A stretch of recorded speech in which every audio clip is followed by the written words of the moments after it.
Madam President, here we go again. 3 days ago, Democrats voted against a stopgap spending bill that would keep government open for the benefit of 320 million American citizens. But because they voted against it, we're now in a government shutdown, something that should be of profound embarrassment to them, as it is to the rest of us who believe we were sent here to govern, not to shut down the government and deny our own constituents access to the services that government necessarily provides in some cases. Now, if you listen to the media, not all the media, but some of the media, particularly the sympathetic left-wing media, you might think otherwise. But make no mistake about it, the blame for this government shutdown lies squarely on the Senate Democrats' shoulders. 3 Democrats voted to reopen the government the last time we voted. And other Democrats, we need 5 more, will have a chance to vote here in just a few minutes to reopen the government and to stop this charade. But the facts of the matter are pretty straightforward. The reason we're in a government shutdown is because Senate Democrats refused to vote for what's known around here as a clean continuing resolution, a clean CR.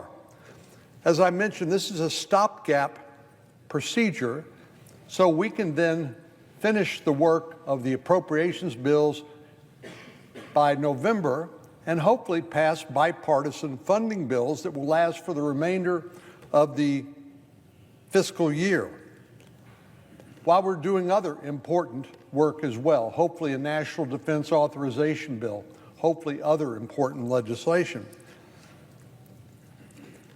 So why hold 320 Americans hostage by denying them the benefits that their government is providing by shutting down the government? Why in the world would you do that? Well, I think primarily what this is because our friends on the other side of the aisle are afraid of their base supporters. We know last time the Democratic leader, Senator Schumer, the senator from New York, agreed to a short-term CR, as we did 13 previous times, because it's a stopgap spending bill. The last time he agreed to a continuing resolution, he was pummeled by his Democratic base. And he's worried that if he does that again, without shutting down the government, without showing some fight, that he will be ousted out of his position as a Democratic leader and maybe even defeated in his next primary election by Alexandria Ocasio-Cortez, AOC. But let's consider the consequences of the shutdown for some of the most vulnerable Americans, our seniors who rely on the Medicare Hospital at Home program and telehealth. Because of the government shutdown, CMS no longer has the authority to reimburse certain telehealth services. Now, most of us were not particularly acquainted with telehealth before COVID, but Congress decided to reimburse healthcare providers for providing virtual visits with your doctors. And in some cases, that's all people needed access to. So it's an important adjunct or supplement to our healthcare delivery system. But that's no longer available because of the shutdown. This will have particularly severe impact on patients without access to reliable transportation, who will not be able to see their doctor unless they can get access to telehealth. Additionally, providers who participated in the Medicare Hospital at Home program no longer have the authority to deliver inpatient-level care in patients' homes. I know we're all concerned about the cost of health care, but if you can treat people in their homes, it's obviously a better place for the patient and it's less costly health care. But that authority expired with the shutdown of the federal government. This means some of our most vulnerable Americans, sick and bedridden seniors, have been left without care or were unexpectedly forced to be transported to overcrowded hospitals when it may not be in their best interest to actually engage in that transport. But that's just an example of the real-life consequences of this unnecessary shutdown imposed on the American people by Senate Democrats, holding the American people hostage for their partisan political demands, which I'll get to in a moment. Democrats want America to believe that this is about health care. Well, they know that the particular health care benefits that they are most concerned about is a COVID-era plus-up of the Affordable Care Act's subsidies that were started back during the Biden administration. So even if these plussed-up benefits were to expire, people would not be denied access to the Affordable Care Act if they happen to have a policy using that particular program. So there's no imminent threat to these people or anyone else if we don't address it in the context of this shutdown. So it's a made-up crisis.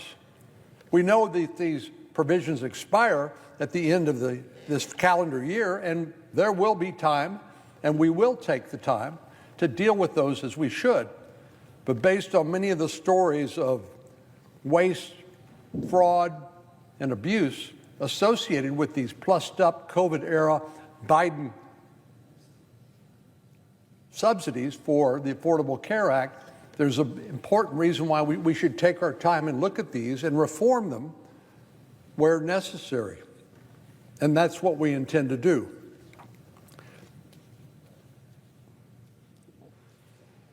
If Senate Democrats really cared about ensuring the most vulnerable patients in America got access to health care, they would never have shut down the government. This shutdown is obviously not about health care, if they're actually making health care worse by shutting down the government. It is simply a way for the Democratic leader to posture at length for his far-left progressive base.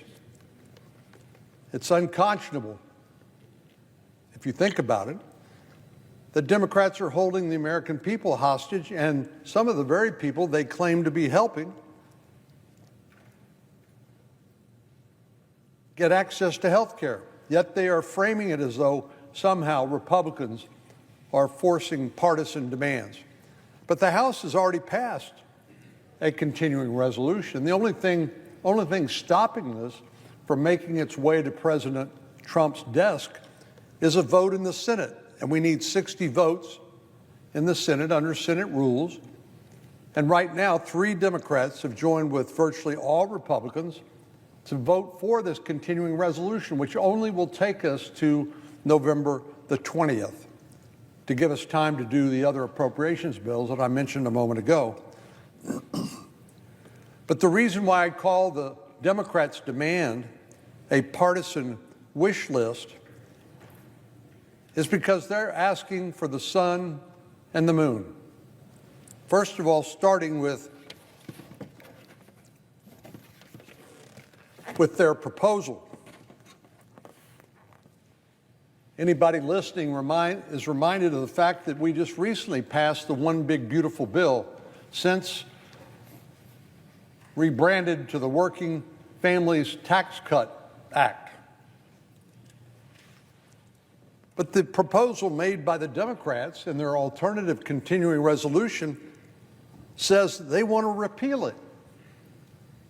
They want to repeal the One Big Beautiful Bill, which cut taxes for every American, doubled the child tax credit, provided innumerable benefits to the American people, primarily by avoiding about a $3,000 tax increase per family. They want to repeal it. One of the provisions we made in that bill was to limit illegal aliens' access to Medicaid, because some states were gaming the Medicaid program. Not to get bogged down in the details too much, but this is a state-federal program, and under the Affordable Care Act, the federal government pays 90% of the Medicaid. Now, Democrats say, well, it's illegal to provide free health care to illegal aliens under existing law, and it is.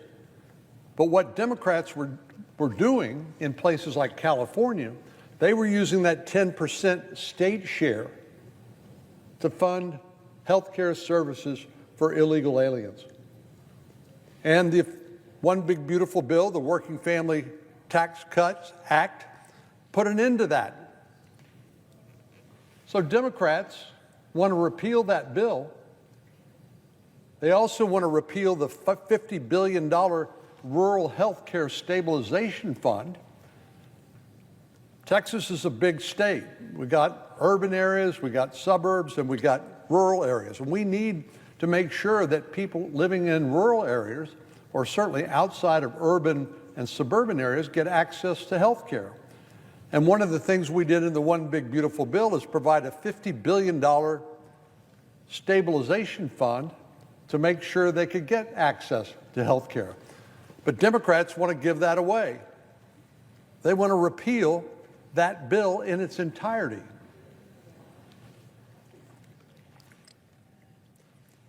Well, I've heard Democrats on TV and on social media say, we don't want to provide free health care to illegal aliens. But again, this is the provision that they want to change. They want to repeal this provision, alien Medicaid eligibility, which limited the ability to game the Medicaid program, the state contribution to a state federal share program, to fund health care for illegal aliens. Now, we know that there's a lot of reasons why people come to the country, our country, illegally. Many are drawn because they want to work. We understand they want a better life. We understand that, but the right way to do that is through legal channels, not through illegal channels. But one of the magnets that draws people to come to the country is access to taxpayer-provided free benefits, like free health care. But the states like California that game the Medicaid system are the worst offenders when it comes to providing free access to health care using this Medicaid program. But this is a provision that Democrats now want to repeal. The prohibition we passed in the One Big Beautiful Bill, the Working Family Tax Cuts Act. What's more, Democrats are asking us to spend billions of dollars in new spending because they won't vote for a stopgap spending measure. So we know that the Affordable Care Act subsidies, in other words, Obamacare, is enormously expensive. I won't spend much time here talking about the false promises upon which Obamacare was sold. If you like your policy, you can keep it. If you like your doctor, you can keep your doctor. And actually, the claim that it will lower health care expenditures, none of that was true. And Democrats want to put those subsidies on steroids through the Biden-era COVID supercharged subsidy program. And they want to do it not just temporarily, they want to do it for the next 10 years, which will result in hundreds of billions, even $1 trillion plus of new spending. Now, one of the things that we did in the One Big Beautiful Bill was we passed $400 billion in deficit reduction. Why is that important? Because our country now owes roughly $37 trillion. We're $37 trillion in debt. And if we don't do something about that, we're going to be in deep trouble in the not too distant future. Right now, we pay more money on interest on the national debt than we do on defense. in a very dangerous world. That is unsustainable, and that is dangerous. But the Democrats want to forget all that and spend hundreds of billions of dollars in new spending on a short-term, 9-week stopgap spending measure. And they say, if you won't agree with us, we're going to shut down the government. The kind of spending Democrats have asked for would effectively erase all the savings we achieved through the common sense spending reforms in the One Big Beautiful Bill. It is unconscionable that Senate Democrats are hurting the American people because they want more spending for their pet programs. And yet they're framing it as though Republicans are the ones forcing partisan demands. That's false. All we're asking them to do is to keep the government open and pass a short-term continuing resolution that's already been passed by the House of Representatives. The Democratic leader said 2 days ago on the floor, he said, Republicans have tried to stick us with a partisan CR that fails to protect American health care. 3 days ago, the vice chair of the Appropriations Bill said, instead of talking with us about addressing health care, Republicans decided to pass a partisan continuing resolution. Again, that's false. They said they don't want to fund illegal aliens. They said it's a partisan continuing resolution we insist on. Both of those are false. The continuing resolution proposed by Republicans has already passed the House of Representatives. It does not include partisan demands. If Democrats do not want to pass a clean continuing resolution, what are they proposing? Well, a partisan continuing resolution, and I've talked about some of the provisions. The alternative continuing resolution that Democrats are proposing would not only repeal the One Big Beautiful Bill effectively, but they make other partisan demands on top of that. The Democratic CR would eliminate provisions of the One Big Beautiful Bill that are critical to putting our fiscal condition back on track, as I mentioned a moment ago. In the Medicaid program, we tightened eligibility. We added work requirements for able-bodied adults. We required stricter eligibility reporting and ensured that illegal immigrants do not get free health care benefits. The One Big Beautiful Bill was a critical step toward ensuring that Medicaid is there for the people who truly need it, the elderly, children, the disabled, not able-bodied adults. Democrats have claimed over and over again they're not attempting to fund health care for illegal aliens, but as I've demonstrated, that's not true. Their proposed continuing resolution repeals the exact provisions of the One Big Beautiful Bill that prevented illegal aliens from receiving those benefits.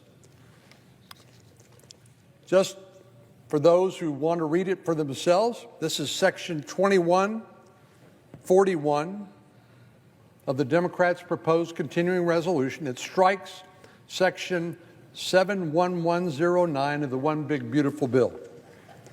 This is a provision that limits the eligibility requirement and federal payments to states that allow medical assistance for illegal aliens. Medicaid has always been intended to be a lifeline to the most vulnerable Americans when it comes to their health insurance. But over the last decades, it's become bloated with waste, fraud, and abuse. We cannot continue to serve the most vulnerable Americans for whom Medicaid was originally designed if we're going to be subsidizing other people like able-bodied adults who should be capable of contributing themselves. Further, extending these subsidies without reform will continue contributing to the ballooning costs of health care, now roughly 18% of our entire economy. This is the same problem we've had with ballooning costs in higher education. The more the government subsidizes, the more bloated that industry becomes, and consequently, the providers raise prices and those services become less affordable to ordinary middle-class Americans who would not otherwise rely on government benefits. The Republican reforms to Medicaid in the One Big Beautiful Bill put the most vulnerable Americans first. But Democrats have refused to vote for a clean continuing resolution and instead demanded that Republicans repeal these monumental reforms before allowing the lights to stay on. Democrats are also demanding to extend the Enhanced Affordable Care Act subsidies, which is really Obamacare on steroids, which don't even expire until the end of this year. We will get to that, believe me, before the end of the year. But to hold this short-term stopgap spending bill hostage is really unconscionable.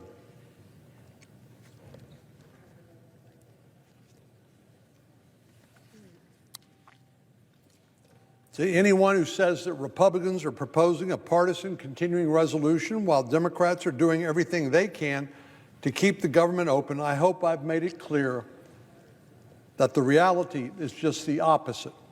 Republicans do not want a shutdown. Shutdowns don't benefit anybody.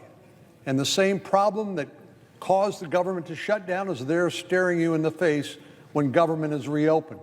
I think we've learned that from hard experience.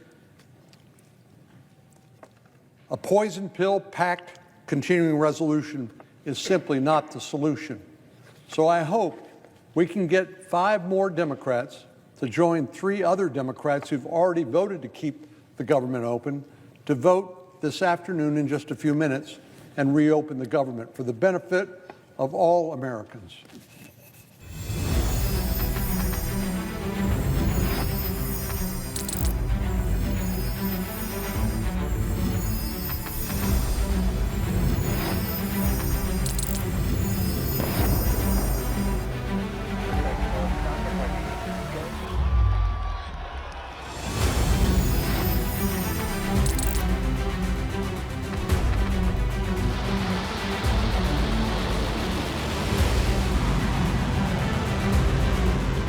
Fighting so long and so hard that they don't know what the they're doing.